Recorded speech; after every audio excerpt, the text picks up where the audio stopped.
code. You do not need the expanded edition, but this is what we're rocking. Like a ding. I'm coming. That's right. Hey. Put them up. Hold them up. And we got C. Lee. Got one eye on y'all and the other on the granddaughter. Keep it on the granddaughter. You know how that goes. Yes, yes, yes, indeed. Yeah, you know what's up. And I don't even know, Vimeo is getting kind of funny lately, too.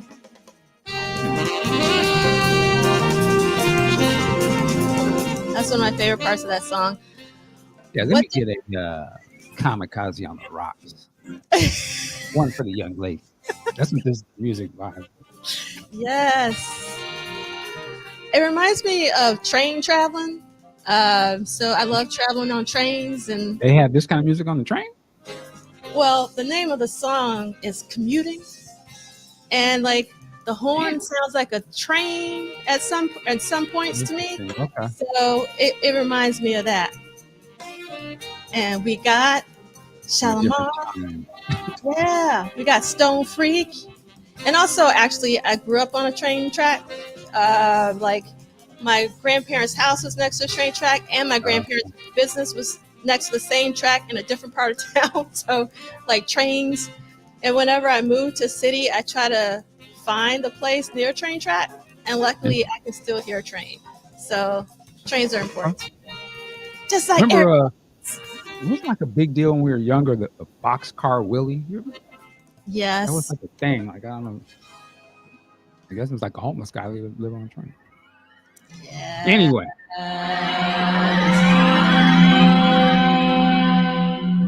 Did you hear it? Like the horn literally sounds like a train going by.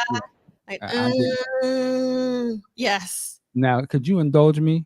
Yeah, of course. Well, I'm gonna play something, but it's not gonna be you because it's not. It's not even. They don't even officially put this out. But yeah, we on our train vibe. We went and picked up D'Angela. I'm saying got off at that next stop. But then we're gonna come over here and we're gonna get this thing started because it's Saturday and this is kind of time I'm on. So let's go just for a second. Man, that's we're on different vibes. We're doing different time zones. Yes, we just getting up over here. Y'all on trains, but we gotta get up. Okay. All right. All right, we ready.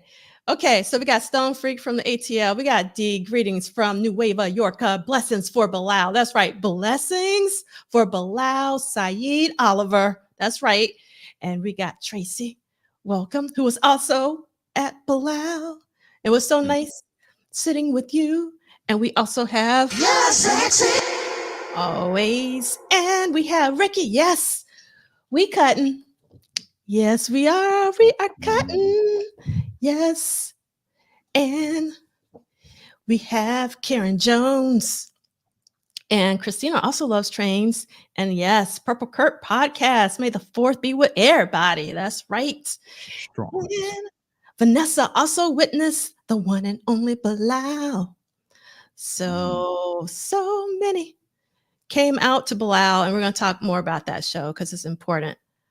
Yeah, I don't know, Celie. Maybe Michael Dean knows. Do you know about this? And can you explain how the folks who create reaction videos to songs don't get flagged what others do? I just don't understand the difference. Who's to say they're not getting flagged? You just yeah, good point. They probably doing them and not getting monetized. Right. They'll let you play the video. That's correct. Yes, it was so great seeing you at the Bilal show, Karen. Thank you so much for saying hello. And we have Purple Cat confetti. I was so just ecstatic that a lot of purple people came out to support Bilal. That's what's up. We want to support real music by real musicians. And C. Lee, want to make sure we know that The Train is an old blues reference. You weren't a real blues man if you couldn't make the train blow or howl on your instrument, and that became mandatory of jazz musicians as well. That's really important. Thank you so much. My apologies, Quran, for mispronouncing your name. Thank you so much for correcting me because I love to be corrected. That's one thing I try to tell my students, like, I want to be corrected, so correct me. And then let's see. Oh, wow. Purple Kurt is taking the train up to NYC today. That's so amazing. Are you coming to the Symphony Space to see the Prince tribute that's going on from like 3 p.m. until 11? Purple Kurt. And yes, welcome, Maria. And so actually, we aren't finished with so I'll give you the email in a few minutes because we're actually not finished. I thought we were finished with the housekeeping. I'm all up here like we finished with the housekeeping. No, we're not. So music break sort of threw us off a little bit. Yes. These are archived every week on YouTube at Polished Solid, which is my YouTube channel, and at MDing, which is Michael's YouTube channel. Please subscribe, like, and help spread the word because I don't know nothing about social media. My numbers are super low. Nobody likes my content. And it's really not about me. It's really about, more specifically, I really would love for the numbers to go up on Von Terry's video. So if you don't mind sharing, spreading, and liking because he deserves it. I'm nobody, but he is somebody. All right. And this is the Mr. Cold-Blooded. This is the email, wdpdtw@gmail.com for what did Prince do this week at gmail.com. And our hashtag is WDPDTW. Oh, okay. All right. So Purple Cart is seeing Martin Ware of Heaven 17 premiere his 3D sound installation based on his podcast, Electronically Yours. Awesome. And we also have Raywin in the house, who is very excited about Purple Rain coming to us as a 4K. Are you ready for that, Michael? I'm all ready. I'm day one. Yeah. I don't want to be negative, but what about that cover though? Oh, you know what, with the hands up? Yeah. Where's Prince? Well, I think the thing is that is a exclusive cover to HMV or some store. So that's only just a steel box cover to one particular retailer. Okay. Got it. Other ones have the traditional cover. All right. School us, Michael, because I was like, I don't see Prince. How people know this? Right. That's for your super collectors who have to have every single variation of something, you know. Yeah. They put that out because they know they're gonna buy that too, plus the other ones. Right. They got to switch it up. That's right. All right. So I'm gonna do a whole video on this, but great cinematic movies need to be on 4K. I don't care if it's Prince or Spike Lee, George Lucas, whatever. Like if you love movies, yeah, you want to see it on the best quality possible. So we welcome. Come on in. Great. Speaking of the best possible quality, so during the symposium, Carol Cooper mentioned this film that she recommended that we watch called The Girl Gotta Have It. And it stars Jane Mansfield. And it also has this amazing footage of Little Richard and like Abby Lincoln and the Platters.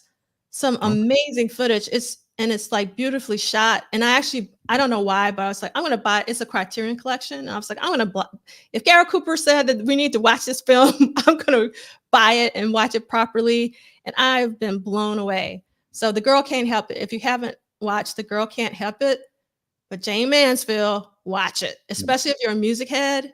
And particularly if you love Little Richard, he looks amazing. It's such an extraordinary document of that period in time of music, but it's also shot. It's not on, I wish I could remember what film stock is shot on, but it's just like luscious color. It's beautiful. The Girl Can't Help It. Thank you. The Girl Can't Help It. It reminds me kind of Graffiti Bridge. One of the things that I love about Graffiti Bridge is the color of Graffiti Bridge, despite, you can say whatever you want, but I just love the look of it. But I won't go into Graffiti Bridge. Okay. Because I could go there. Exactly. Yes. So the estate of Prince Rogers Nelson is not affiliated, associated, or connected with the What Did Prince Do This Week book club series. This is an independent endeavor. All righty. So we already talked about what we're playing, and this was actually had no Prince involvement, even though this is on Paisley Park Records off of Eric Leeds' second solo record called Things Left Unsaid. And you can see it's composed by Eric Leeds and Gil Goldstein, and Eric is on the saxophone, the Rhodes piano, and synthesizers. And Gil Goldstein is also on synthesizers. And we got David Budway on piano, Alfonso Johnson on bass, Alejandro. Alfonso. Yes. Oh, that's a different. Alejandro Acuna on drums and percussion, Richard Martinez, additional synthesizer programming. Okay. What did Prince do this week? What we know, 1984, week 18, number 69. And this week we only had one new song and that's even, that really need an asterisk, and that's even iffy, and one studio visit total. Okay, so I just want to do a really quick recap of April, because now we're going into, that's right, Dr. Claw. We got some musicianship on that track. So, yep. And Purple Kurt said Gil was from Baltimore. Very cool. I did not know that. All right. Yes, thank you for The Girl Can't Help It as Glorious Deluxe Color. So that was really amazing. Glorious Deluxe. Right. I'm doing anything that comes into my head. I'm just gonna push it out. So I appreciate you, Michael Dean. We got to keep it live. Let me know at least. Yeah, because today is May the 4th. All right, so April. Let's do like a really quick recap of April. There's literally, Prince wrote one song in April, and that was Blue Limousine, which is kind of like mind-boggling. That was just one song especially if you've been following us January, February, March. And then also that there are only 5 studio visits. So I'm assuming he's like maybe focusing more on the film, because he's trying to get the music out the way and all of that. And then there's reshoots and things of that nature in LA, which actually I don't think we have accounted for. But then let's talk about the first week of May is where we are. So on Wednesday, May 1984, the 2nd, Sheila E.'s Glamorous Life is the first thing released from all the 4 albums that we celebrated at Erotic City. So Glamorous Life was the leading single of this phenomenal year for Prince, which is really awesome. And then, as we already know, Sheila also opened for Prince on the Purple Rain tour. We can't forget that, because a lot of people talk about the Purple Rain tour, but they never talk about Sheila opening for Prince on that tour. And then let me ask you a question real quick. So when her album comes out, Sheila E., is there even any mention, sort of just general, like, I don't know if this goes to black music or whatever, that it even has anything to do with Prince? Was that even mentioned back at that point? I don't remember in real time, but I do know that, it was the Star Company, right? So anytime you saw the Star Company, I knew by that time that it was Prince. So like if you look, I think you see the Star, Sheila and the Star Company. And then, like I told you, like when I first listened to any Prince record, particularly back then, I always listened to it on headphones. And the first thing, because Glamorous Life is the first song. No, it's not. It's actually, where is the Glamorous Life? The Glamorous Life, actually, I didn't realize this, is the last song on the album. And when I heard the Glamorous Life specifically, I heard Prince immediately. The first time I heard this. And I just kept playing Glamorous Life over and over and over again, just so I could hear Prince a little bit more better. Right. But I mean, to the fans, obviously, but to the people that was going out to, like, she wasn't marketed as a Prince associate initially, was she? Or I don't know. Unless you knew it, but if you didn't know it, you wouldn't think, oh, that's something to do with Prince. Here's just okay. JD to the rescue. See, don't recall any Prince mention or stated connection. They were very low key, even with the Time and Vanity albums. Right, right. Yeah, I think that's dope. Like she came out on her own, like you know, she didn't come out as this is the new Prince, and he wasn't. I don't know if he was actually to the mainstream known like that anyway. At least it wasn't to Yeah. me. But I do remember seeing that video. Yes, And and just Chris. was like, yo, this is dope. Like I don't know what this is. Yeah, I mean, when the video came out, I mean, I don't know. For me, I knew she was affiliated, and I don't know how I knew that, but I'm sure it was like in the Right On magazines because that's what I read. I read Right On and Black Beat and Rock and Soul, like, all those magazines because that was kind of our social media back then. I'm Right, sure right. that there was some chatter about it in those magazines. And Chris Bournet is saying, I remember MTV and BET mentioning that Sheila was affiliated with Prince every time they played the Glamorous Life music video. Okay. And let's see.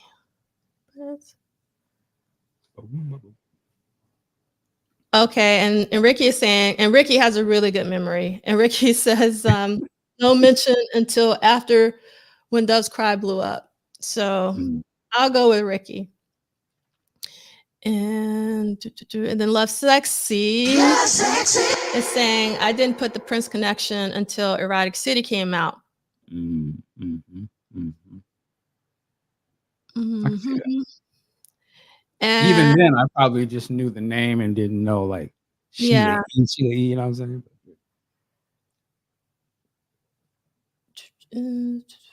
And then JD is saying the first time I felt a connection was when she showed up opening for the Purple Rain tour, but I never read the music mags. Yeah.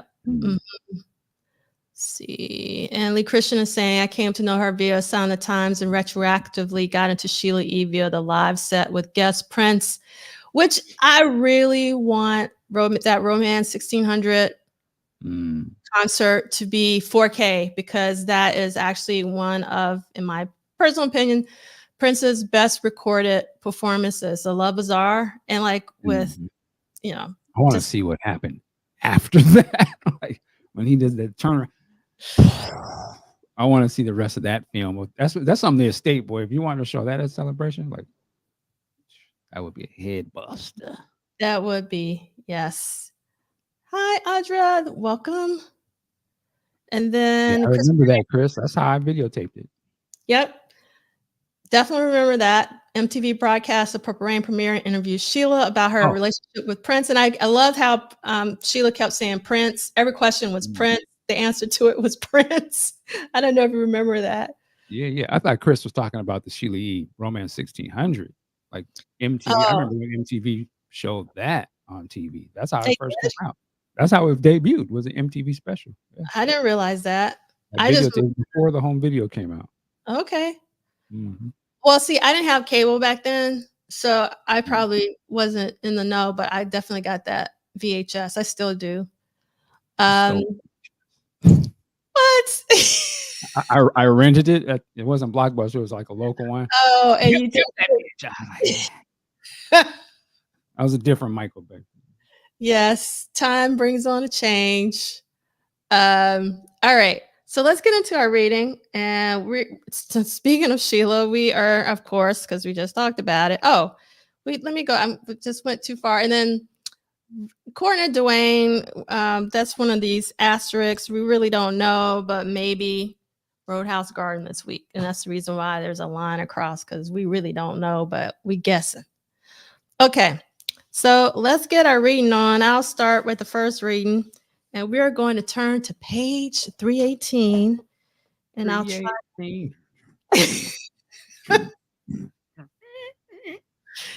All right. Wednesday, May 2nd, 1984. Sheila has a high. Who is saying this? Let's see. Rolling Stone. I want to look at. Okay. Sheila has a high, passable voice, but it's the conga line of Latin rhythms that carries the glamorous life. A winning dance track about a gold digger who confesses, boys with small talk and small minds really don't impress me in bed. Okay, that's from Rolling Stone. So you know how we feel about Rolling Stone these days.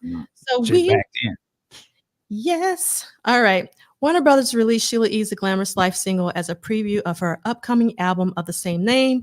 They had gotten the test printing, which included her recently recorded vocals 2 weeks earlier on April 18th. The speed. Yeah, this is actually something to think about. Thank you, Dwayne. So she literally recorded her vocals 2 weeks earlier, and then the single was put out. That's pretty quick. That's like lightning fast.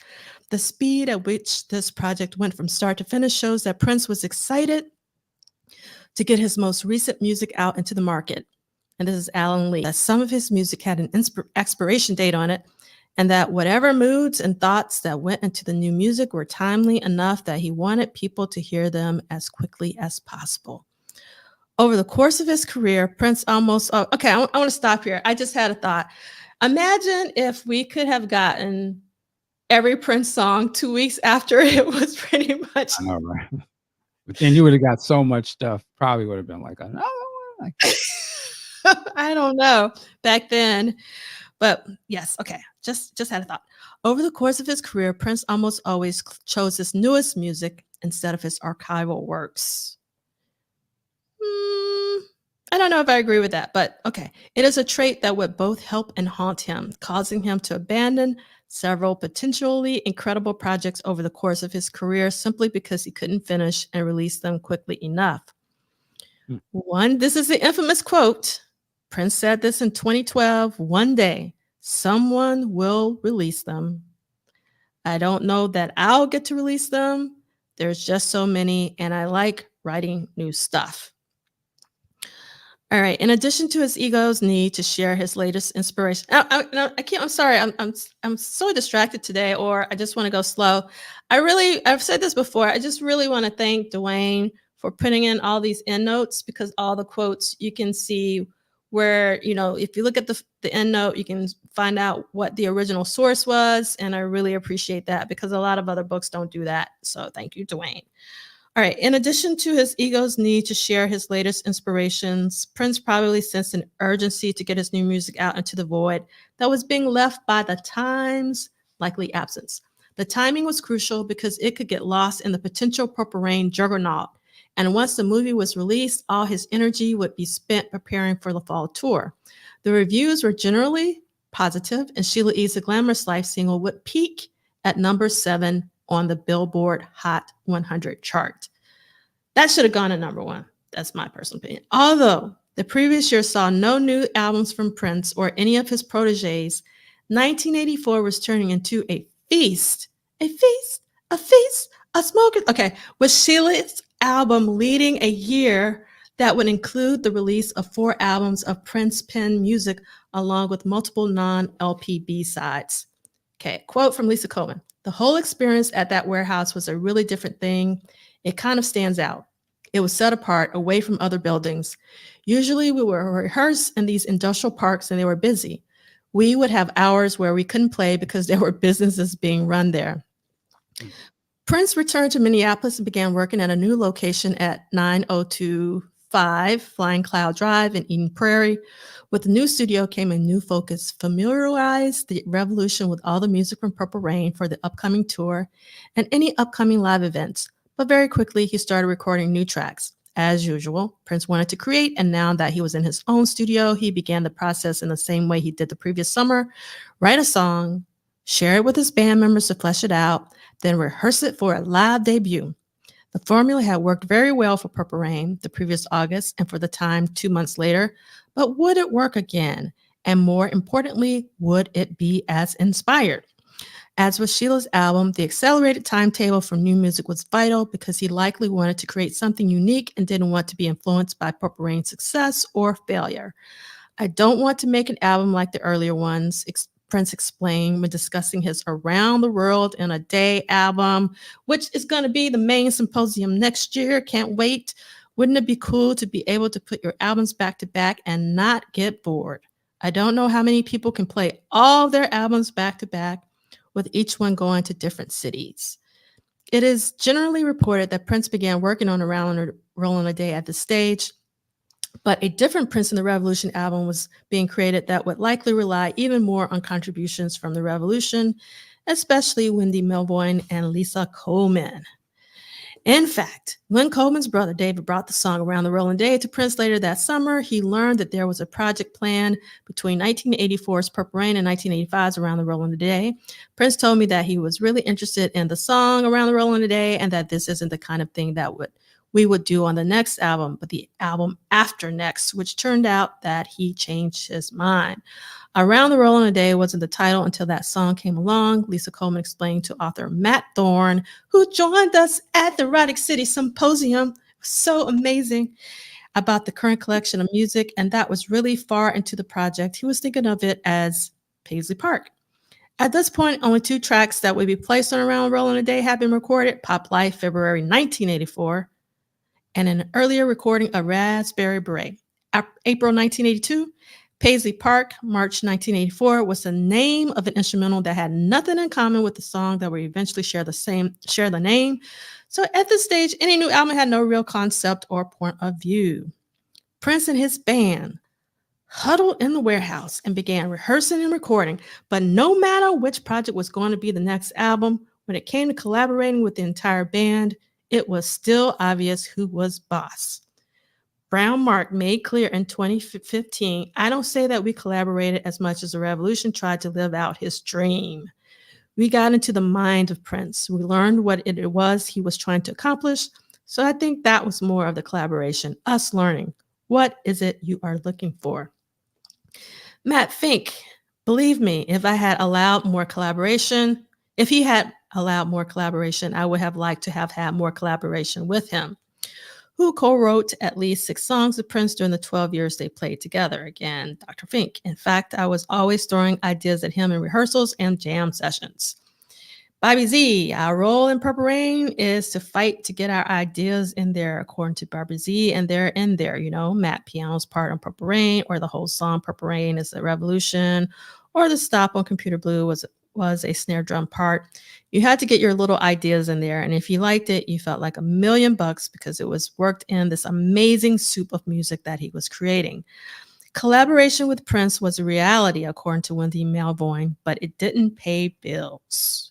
No matter who was, that's a quote. No matter who was involved in the actual recordings, Prince made an arrangement so everyone in the band had some financial reward. Each member of the Revolution was granted a percentage, and everyone's given blanket credit for their contributions to the music as part of the business arrangement to keep everything as fair as possible.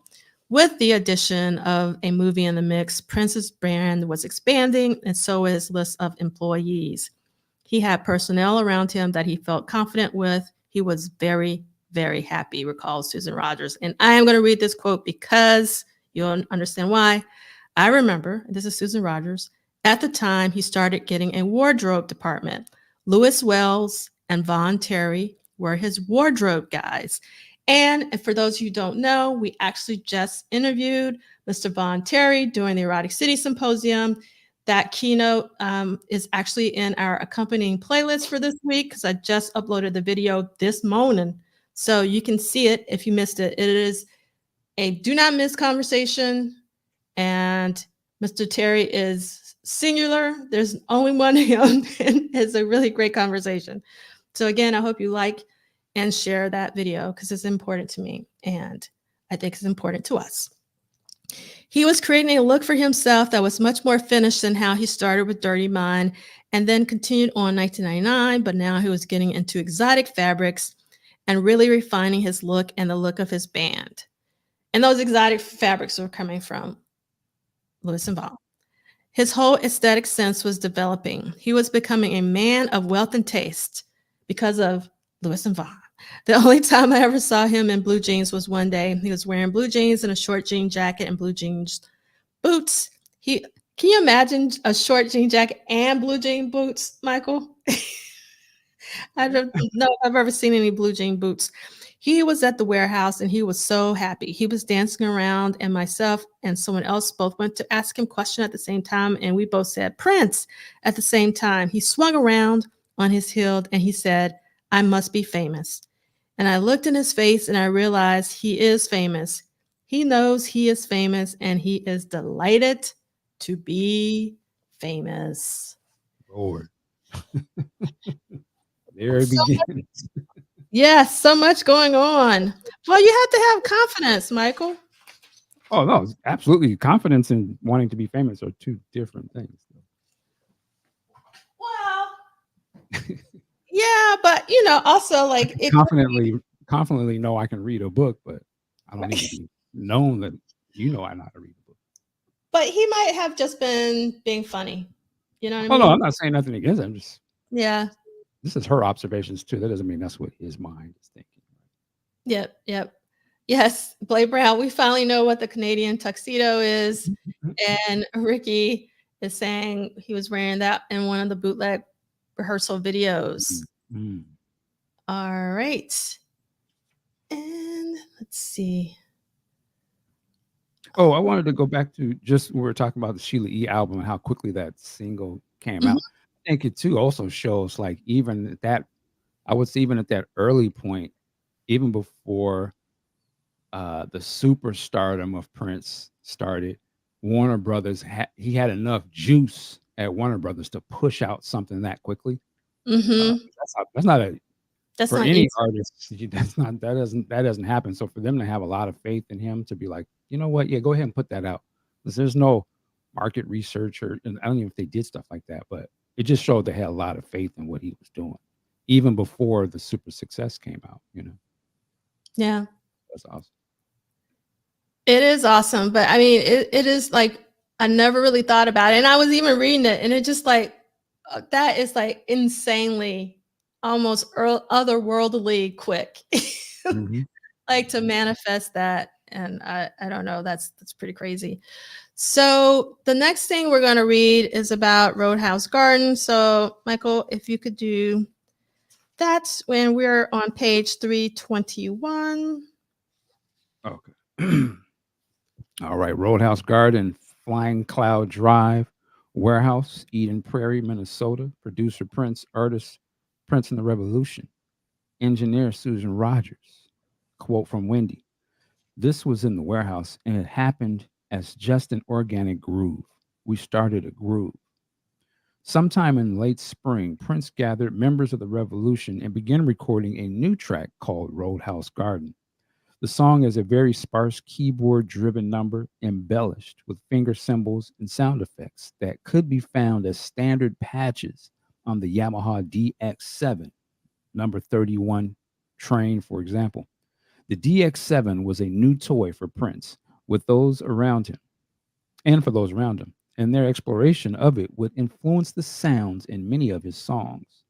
The specifics of how Roadhouse Garden was initially recorded and what band members were in attendance are unclear, but it is likely the song was created to Christian, the Flying Cloud Drive warehouse, as a housewarming invite for everyone to join him in the new location. By combining Roadhouse, an often rough looking club generally found on the outskirts of town, featuring loud music, dancing, and partying, with garden, a section of land where vegetables, fruits, and flowers are cultivated, often creating feelings of calm. He seemed to be poetically explaining his views on the new venue. The lyrics contain multiple clues about his purpose of the warehouse for playing music. The fact that they recorded day and night, the brown exterior potentially scaring people away, and his fondness for a home to record his music that nurtured creativity and warmth. He even references the 24 individual tracks lined up on the recording console.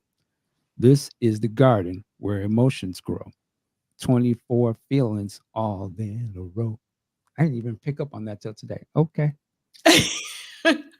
We got bars. Lyrics referencing letting emotions grow and opening your soul reflected a more 1960s attitude about nurturing affection, which was counter to some of the angrier themes on Purple Rain. The previous year, in a spoken part on Computer Blue, Prince had touched on the concept of one's home being reflective of one's emotional state. But while that track contained topics like lust, fear, insecurity, hate, and pain, Roadhouse Garden was more about a place that fostered hope and bonding with others, perhaps reflecting where he was emotionally at this time. It reminds me of a sunny day in Minneapolis, and things were good, remembered Lisa Coleman. We were in a good mood. Prince was really happy. It felt like a true story. Let's skip that next paragraph and go to the track came together. The track came together fairly quickly, and he switched out, and excuse me, and he reached out for additional voices for the chorus, according to Susan Melville. I remember it being, I remember it being in the new warehouse, and everybody was like, "We've got to go in and sing this vocal with him. You've got to come in there and do this with us." It was a party, basically doing the background vocals. Oh, I'd love to see that. Yeah. The final mix of the chorus clearly featured Wendy Melville, Lisa Coleman, and Susanna Melville, giving it a much lighter ambiance than many of the Purple Rain tracks. Prince was relying on the sounds they'd bring to him, a practice that unfortunately often left others out of the recording process. Let's skip the next paragraph and go to recording in the new warehouse. All right. Recording in the new warehouse opened the door for potential technical problems, but thankfully, Susan Rogers was once again involved in putting the studio together. Prince's attitude, I was trying to do Susan. Prince's attitude was, let's go crazy. This is great. He would make it great by sheer willpower. There was no time for technical perfection. The object was to get it taped as quickly as possible, and that's what we did. He was either happy with the sound I got him on tape, or else if he didn't complain, let me do that again. He was either happy with the sound I got for him on tape, or else he didn't complain if things were bad. With Prince, there were no limits and rules, explained Sheila E. It was basically, let's just set up and play. That's how the musical gear should sound, the way that we hear it. It was genius how he would work these things out. Once the tape was recorded, Prince spent much of May rehearsing this song with every member of the Revolution as they prepared for a potential upcoming birthday show, June 7th.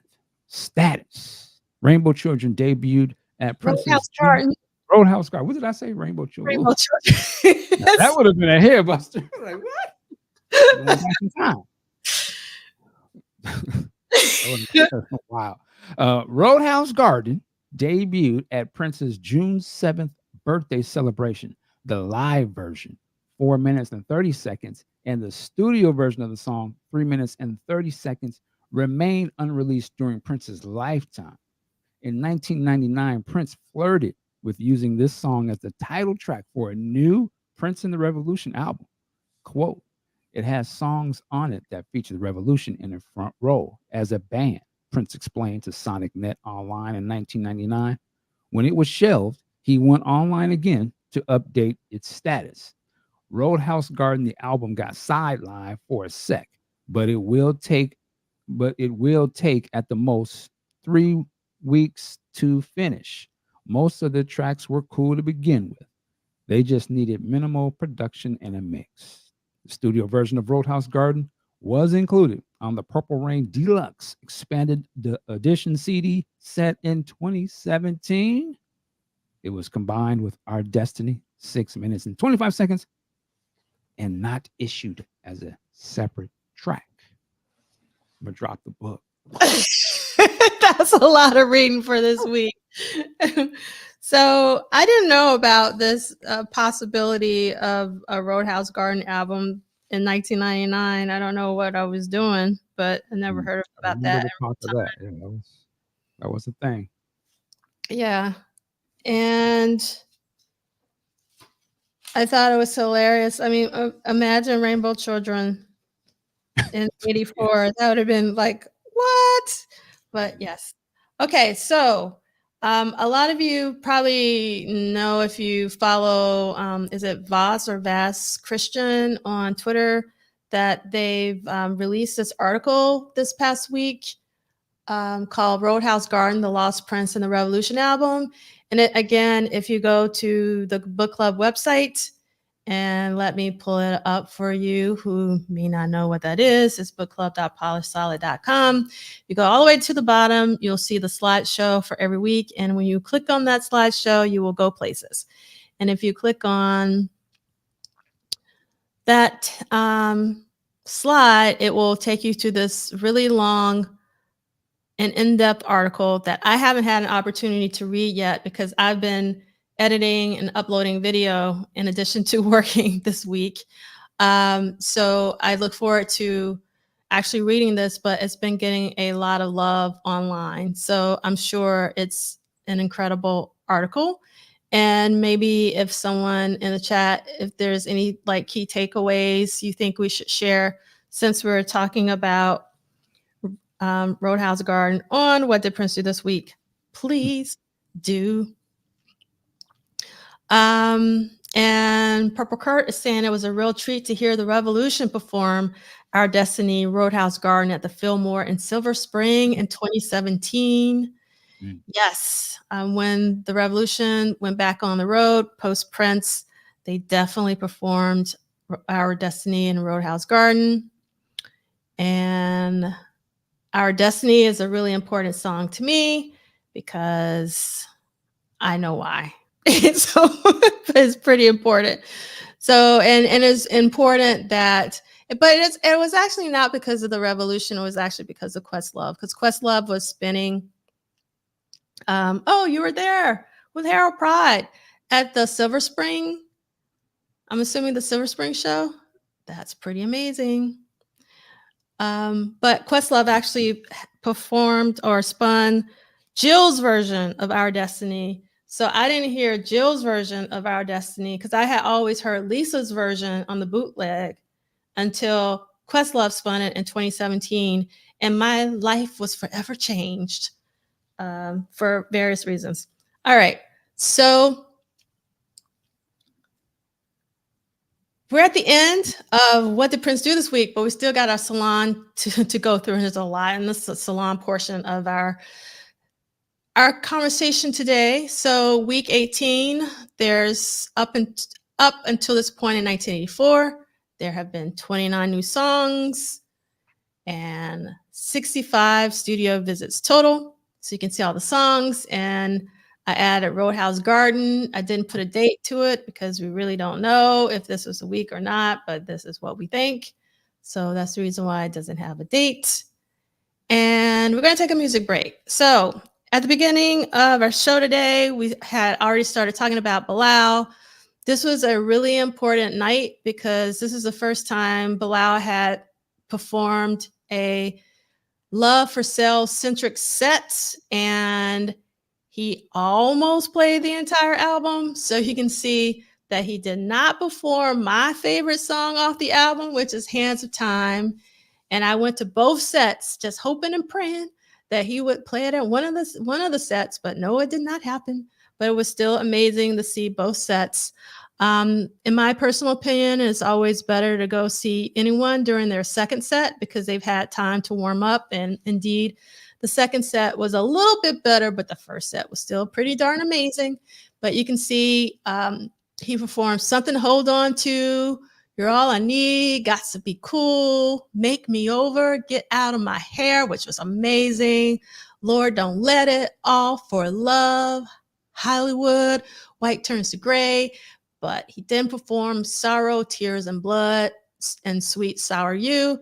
And then he also opened up the set with a Jay Dilla track called Cut Corners.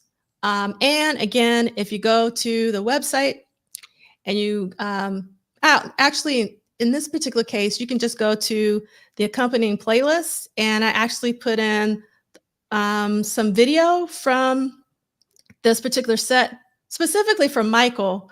And I put in Hollywood, but if you go to that YouTube channel, which is Groovement, youtube.com/@Groovement, you can see the entire show, like all the videos. So like if you click on that video in the company playlist, you can actually see the entire set, the second set, but I put Hollywood in the accompanying playlist. And yes, Karan as well as Tanja are all talking about White Turns to Gray. And yes, gotta get some fire. Yes. Yes. Yes, they did with White Turns to Gray in particular. Amazing song. And speaking of songwriters, I do think that I know a lot of you have heard me say that I don't listen to lyrics. I really don't. But you know whose lyrics I do listen to is Bilal. Bilal is a really gifted songwriter. And White Turns to Gray, I think, is one of his best songs in terms of songwriting. So many amazing songs that he has written, but that one in particular is extremely special. And then I love how he pairs his songwriting abilities with his vocal virtuosity, and he just does things that no AI can replicate. I think Bilal is one artist that AI would never be able to replicate because he just goes all over the place in one song. So, yep. As Tanja says, I yell so loud. I tried to contain it, but I just couldn't. It was such a great show. That's right. Yes, that's what I'm talking about. Let's give Bilal some love because, again, real music by real musicians.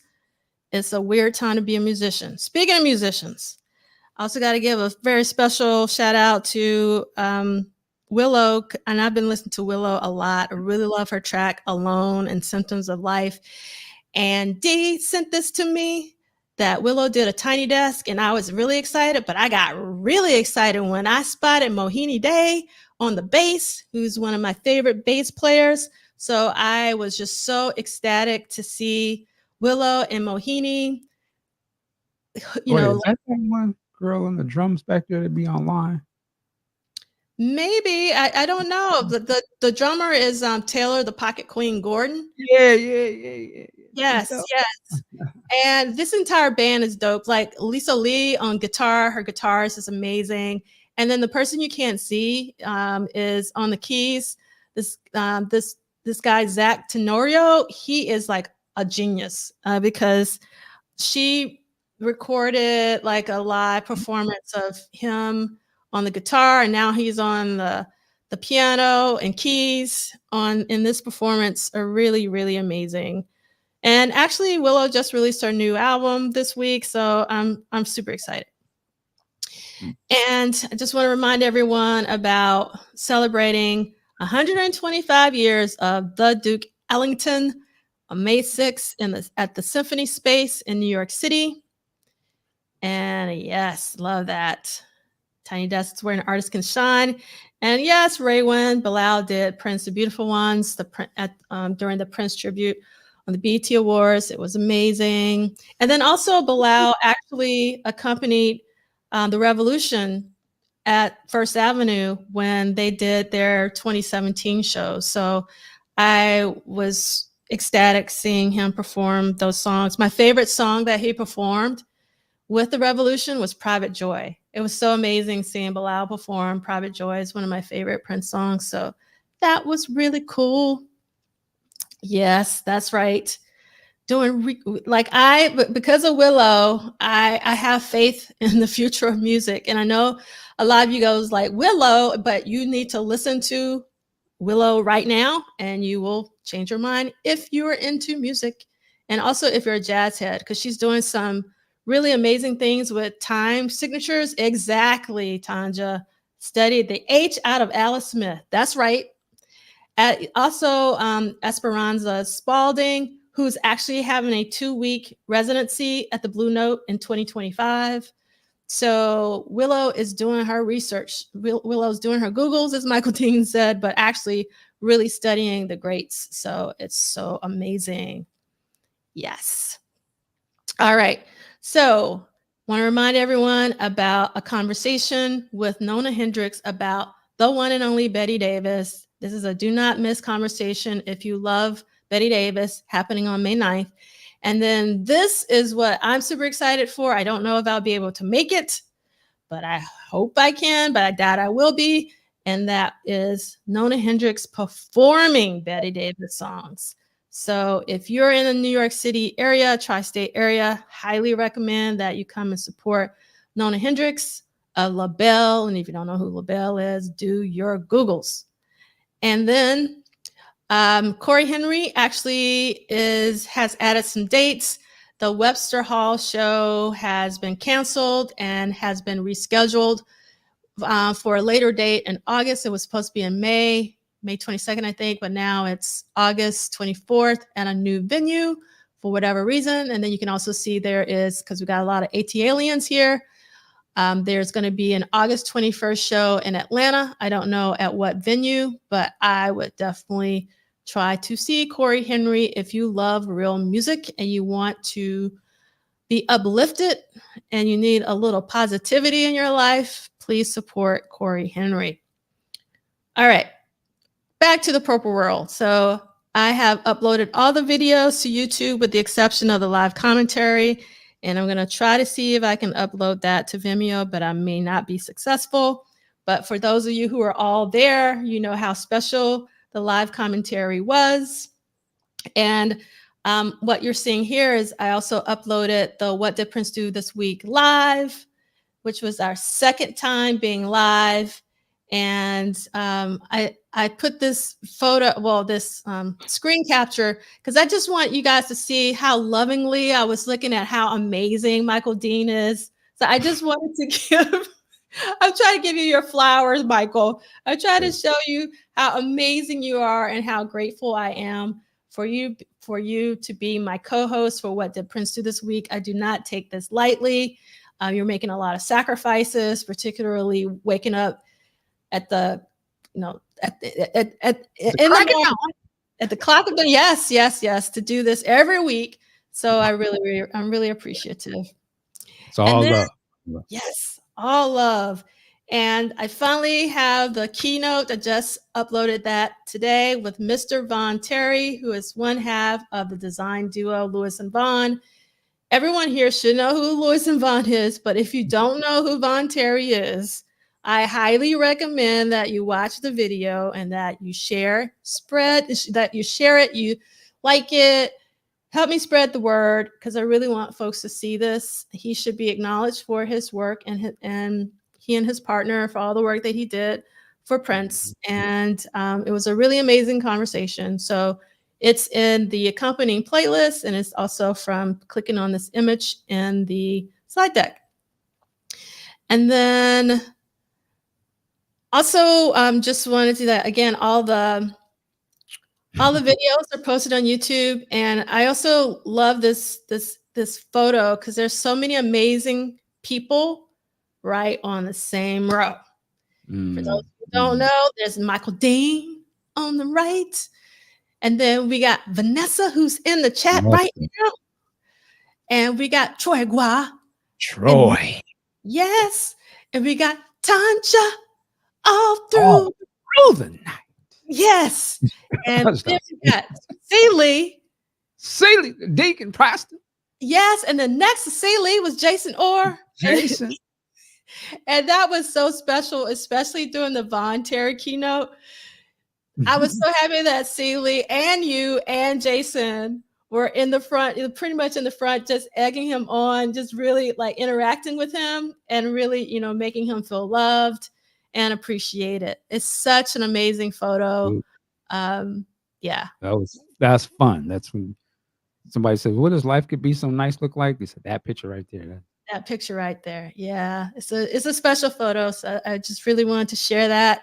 And yes, Vanessa, that's you. You're so amazing. You look so amazing in this photo for sure. Yes, great pick. And thank you. I'm glad, Chris, that you're looking forward to the replays. And also, they're glitch free. So if you actually tuned in to the live stream and was experiencing the glitch, you can actually now watch them glitch free. So yes, it is truly love, y'all. That is correct. Yes. Thank you so much, Purple Cat Confetti. And I love this, savoring these videos for weeks. Yeah, take your time with them because it's a lot of content. So I really hope, and thank you, Carol. I really appreciate you for this. Yes, I was there as well at the Capri. That's actually where I met him and introduced myself, was during celebration last year at the Capri. So we couldn't have had him, I don't think, if that wouldn't have happened. So that was really important. Let's see what Celie's talking about. Me, Brother Dean, and Brother Orr found our long-lost Uncle Terry and made him get lit at the family party. Right. Yes, that's right. All right. So, in addition, it's so amazing that if Funkatopia actually interviewed Troy on April 30th, which I think was this week. It's a really amazing conversation. And they go into, obviously Lil Petite Prince, but a lot of like Troy Gua is a true artist, and they talk about more than just Lil Petite Prince. And it was just really great to hear about Troy Gua's artistic journey, and it was a really amazing conversation. I was so happy that Funkatopia did that with Troy. Exactly. Yeah. Yep. Let's do this. Like Troy. All through the day. Yes. All right. So this is happening today. So if you can't make it, they're actually live streaming this, and this is going all the way from 3 this afternoon until 11 at night on the East Coast. And so again, if you go to the book club website, again, I'll put this up here, or you can just do your Googles, as Michael Dean would say, and just Google Wall to Wall Prince Symphony Space, and you'll get to this page, and they're live streaming it. And I'm actually going to one of the sessions today, the 5 to 7, the Women of Prince, because I'm a huge Kendra Foster fan. And if you don't know who Kendra Foster is, do your Googles, but I'm sure you guys know who D'Angelo is. And Kendra Foster actually co-wrote some songs and sung backgrounds and toured with D'Angelo for Black Messiah. But she is a recording artist in her own right. She has an amazing stage presence. She was also involved with P-Funk. Like, she is amazing. So I want to go and support Kendra. And they say they're going to perform songs that are, I'm assuming, written by Prince for incredible women performers, which are the songs that I like. I wonder if they're going to play an Apollonia 6 song. That's like what I want to know, but probably not. But maybe. There is a God. It can happen. And so you can see like all the programming. And then there's going to also be live DJ sets with Storm and Norman throughout the day. So if you're local and you want something to do today, I'm sure there's still tickets. The performance at the venue is not free, but the live stream is free. You have to pay to go, and you can either go for the entire day. There's a price for that, or you can go to see specific parts. And I'm going to see the Women of Prince because, again, of Kendra Foster. And we've already talked about this, but sometimes we have new people or people who have missed a week or two. Just want everyone to know about this really amazing 40th anniversary screening on the West Coast of Purple Rain, which is going to be hosted by Jeremiah Freed, who also joined us for the first time for the symposium. That was so lovely. And it will feature Jerome Benton, Joel Jones, and Andre Simone. That's where I would be if I was on the West Coast. And that's going to be on May 26th. And we at the symposium, where we were able to speak directly to DJ Soul Sister, which was so amazing. And they talked about their Purple Takeover New Orleans 2024, which begins on Thursday, June 6th with Under the Cherry Moon.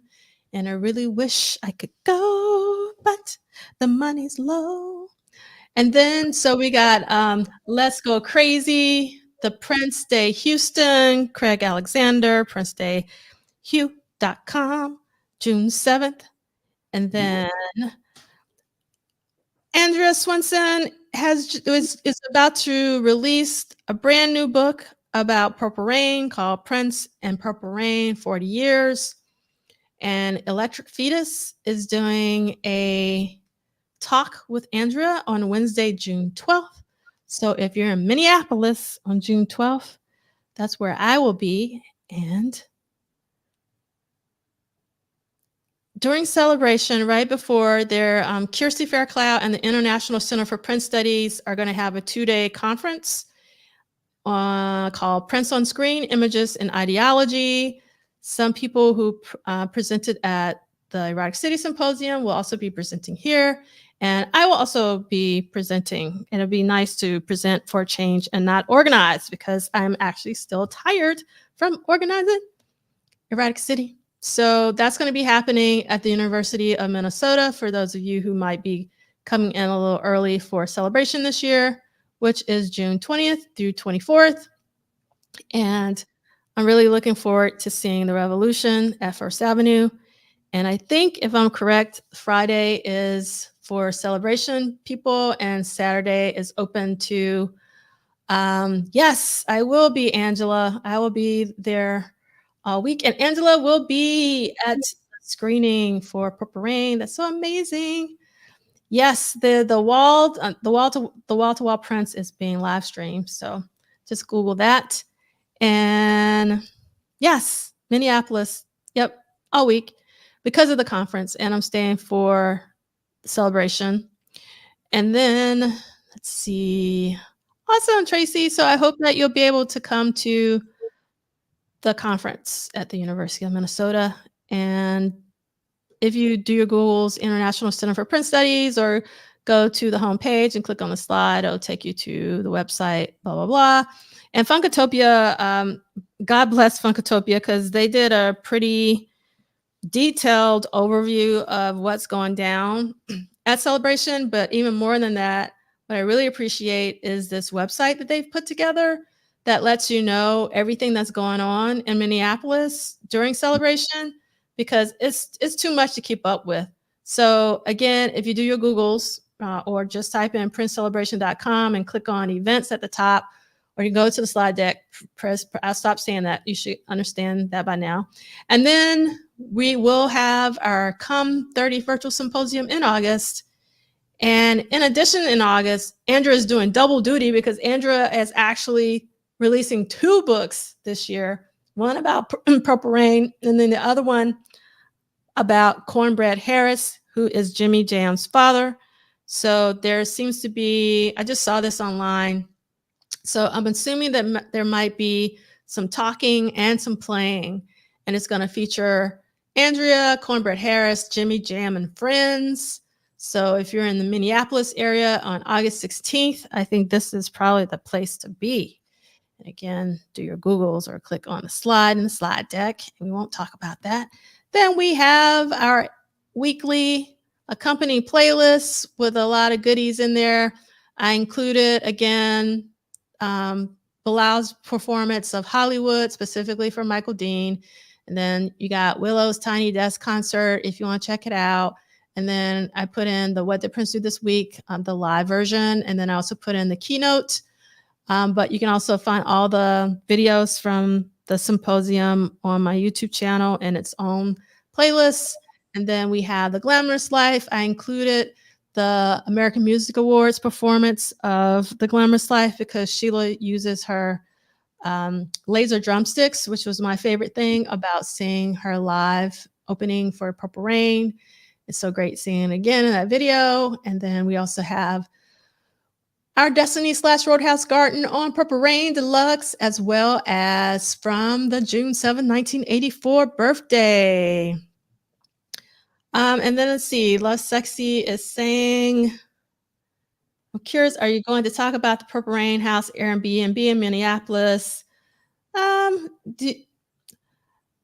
They just announced it. So do you want to talk about it, Michael? There's not much to discuss. Yeah, I saw Airbnb is starting this icon series, and I think it's really cool that the Purple Rain House is one of the icons houses. Yeah, they have like the X-Men mansion or something like this. A lot of different ones that they have. Yeah. I swear they have one for and I saw this in regards to Rico Wade. There's a Dungeon Family Airbnb, like that Dungeon Family house. You can go in there. I don't know if it lets you stay the night, but it's all tricked out and seems very similar to maybe what they're going to do with this Purple Rain one.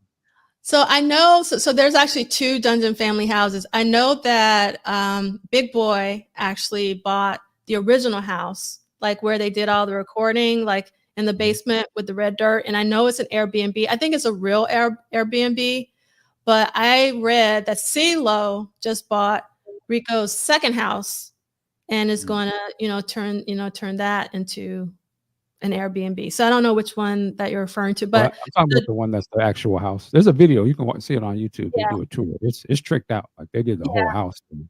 yeah, Big Boy did that because Big Boy has a company where he and a designer sort of trick out.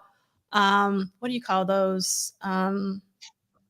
Like trailers that you would either roaming trailers, like people like tour buses kind of things, or families that go on long trips. Like he has a side company that they just that do that design. So it makes a lot of sense that he would do that with the Airbnb as well. Mm-hmm. Let's see. Thank you. There you go. Tiny homes. That's what I was looking for, Angela. Yep. All right. So next week, we're going to be reading pages 323 to 327. And that's the book club schedule. And I just want to give a very quick shout out to my uncle, who was actually being buried today in Georgia. So I just wanted to give a rest in power to Willie Charles Duff. And this your uncle that you had in the pictures and stuff? No, this is not. Even though that's I have two Uncle Charleses. So this is my Uncle Charles on my dad's side, but that uncle you're talking about is on my mom's side. It's my mom's brother. But no, not that Uncle Charles, because I would not be here. I would be at the funeral. My condolences. Absolutely. Thank you so much. I really appreciate it. So is there anything how you want to take us out today, Michael Dean? Again, appreciate the opportunity to be here at all times. Every Saturday is a pleasure. It's fun. I want to shout out a listener. I'm not going to say their name, but they sent me this hard drive full of Prince goodies, and I appreciate that. So yeah, thank you for that. And like I always say, work it like a job. We'll see you next time. Peace. Peace.